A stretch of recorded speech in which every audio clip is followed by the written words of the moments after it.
নমস্কার বন্ধুরা, মিতা রোজকার রান্নায় আপনাদের স্বাগত।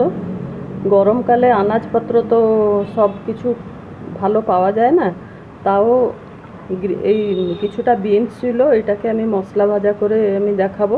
এই রেসিপিটা আমি নিয়ে এসেছি। আর এইটা হচ্ছে সর্ষে 2 চামচ আর পোস্ত 2 চামচ, একে গ্রাইন্ড করে রেখেছি। এই ভাজাটাতে দিয়ে আমি ভাজবো। আর আসুন আমি দেখাবো কিভাবে করছি।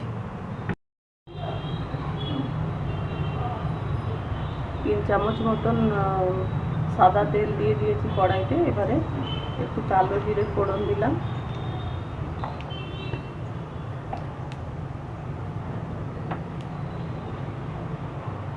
ফোড়ন দিয়ে এই যে বিনসগুলো যেটা ধুয়ে রেখেছি একটু দিয়ে দিচ্ছি।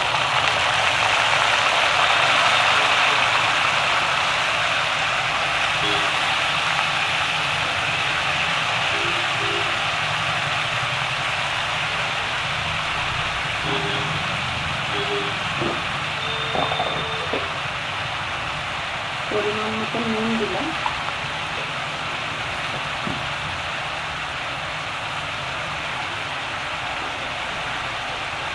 হাফ চামচ মতন আর একটু কম হলুদ গুঁড়ো দিলাম।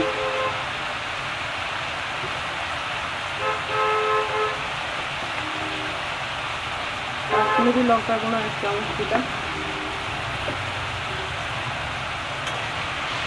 এবারে বিনসটাকে একটু ভালো করে লাল লাল করে একটু ভেজে নিয়ে নেবো ঢাকা দিয়ে। তারপরে দেখো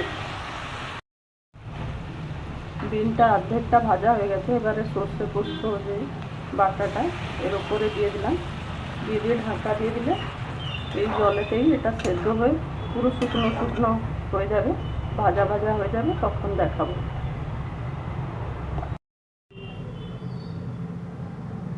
আমার এই বিনটা সর্ষে পোস্ত দিয়ে যেটা ভাজাটা এটা হয়ে গেল।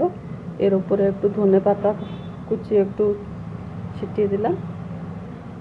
আপনারাও এইভাবে একবার করে দেখুন। এই গরমেতে তো রান্নাটা কি হবে বলে সকলে প্রায় চিন্তা যে সকালে উঠতে কি রান্না হবে। একবার এটা করে খেয়ে দেখুন, ভালো লাগলে আমার চ্যানেলটাকে লাইক শেয়ার সাবস্ক্রাইব করুন। ধন্যবাদ।